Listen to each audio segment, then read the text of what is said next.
আসসালামু আলাইকুম রহমতুল্লাহ। The guided YouTube channel থেকে আমি মোহাম্মদ শরীফুর রহমান আপনাদের মধ্যে একটি লং ভিডিও নিয়ে হাজির হইলাম। অনেক শিক্ষণীয় একটি ভিডিও।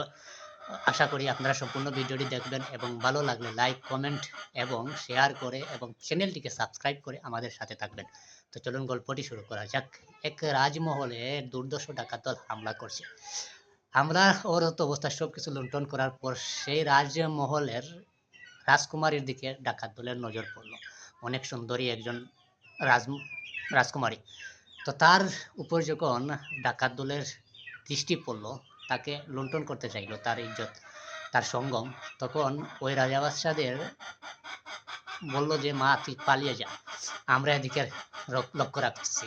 এমন সময় সেই রাজকুমারী রাজমহল থেকে বেরিয়ে গেল। এমন সময় হঠাৎ বাইরে জোর বৃষ্টি চলতেছিল। জোর বৃষ্টির সময় দৌড়িতে দৌড়িতে হঠাৎ একটি জঙ্গলে গিয়ে একটি কুঁড়ে ঘরের সন্ধান পাইল এবং সেই কুঁড়ে ঘরে মেয়েটি অবস্থান করল। অবস্থান করার এক পর্যায়ে দেখা যায় সেই কুঁড়ে ঘরে আগ থেকেই সেই রাজ্যেরই একজন রাখাল সেই কুঁড়ে ঘরে অবস্থান করতেছিল। যখন এই রাখাল এবং রাজকুমারীর সাথে দেখা হয়ে গেল, তখন রাজকুমারী ভাবলো হায় হায়, আমি এক দল থেকে নিজের ইজ্জত বাঁচানোর জন্য আমি আরেক জায়গায় আসলাম, এখন থেকে এখানেও আমার একজন আছে, এখন কি হবে আমার ইজ্জতের, এখন নির্জুম দ্বীপে একা আমি আছি জঙ্গলের মধ্যে, এখন কি হবে কি হবে, এরকম মেয়েটি চিন্তা করতেছে এবং সেই রাখালটি চিন্তা করতেছে। একবার মেয়ের দিকে চায় সেই রাজকুমারীর দিকে, একবার তার আল্লাহর দিকে চায়, রবের দিকে। সেই রাজ ছেলে রাখাল ছেলেটি ছিল অনেক ইমানদার মানুষ, আমলগার মানুষ। সে আল্লাহর কথা স্মরণ করলো, আল্লাহর জাহান্নামের কথা স্মরণ করে একবার একবার সে মেয়ের দিকে তাকায়। ছেলে মানুষ তো, ছেলে মানুষ মেয়ে মানুষ পরস্পর যখন দেখা হয়, কিছু তো একটা শয়তান কুমন্ত্রণা দিতে পারে। তো সেই ছেলেটি, রাখাল ছেলে, সেই রাজকুমারীর দিকে একবার চায়, একবার তার আল্লাহর কথা স্মরণ করে। হ্যাঁ হ্যাঁ, আজ সেই মেয়েটা যদি আমি একা পেয়ে তারকে কিছু করি তাহলে কি হবে, আমার রব তো দেখতেছে, সেও তো আজ একা, কেউ নেই এখানে, আমি চাইলে তাকে সব কিছু লুণ্ঠন করতে পারি, তার ইজ্জত, কিন্তু আমার একজন তো দেখতেছে আমাকে, সেই আল্লাহ। এরকম করতে করতে এক পর্যায়ে সেই মোমবাতির দিকে, আগুনের দিকে হাত জ্বালায়। তো আগুন যখন হাতে স্পর্শ করে তখন সে যন্ত্রণা অনুভব করতে পারে। তখন সে ভাবে আজ যদি আমি সেই মেয়েটির ইজ্জত হানি করি, তো আমার আল্লাহ আমাকে নিশ্চয়ই জাহান্নামে দেবে। তো এই আগুন যদি আমি সহ্য করতে না পারি, তাহলে কেমন করে আমি জাহান্নামের আগুন সহ্য করতে পারবো।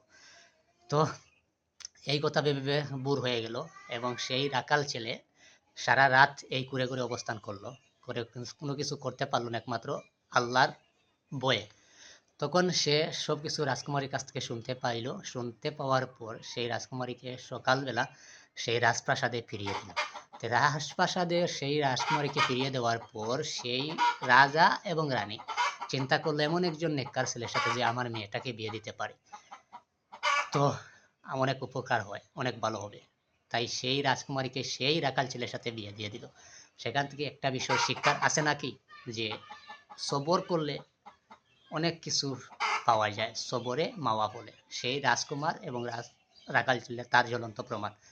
সে যদি তার ইজ্জত হানি করতো, তাহলে ইজ্জত হানি করতে পারতো কিছুক্ষণের জন্য, সে সুখ করতে পার, সুখী হতে পারতো, কিন্তু চিরস্থায়ী না। এখন সে একটি রাত ধৈর্য সবর করার জন্য সে এখন একজন রাজকুমারী পাইল রাজ্য সহ।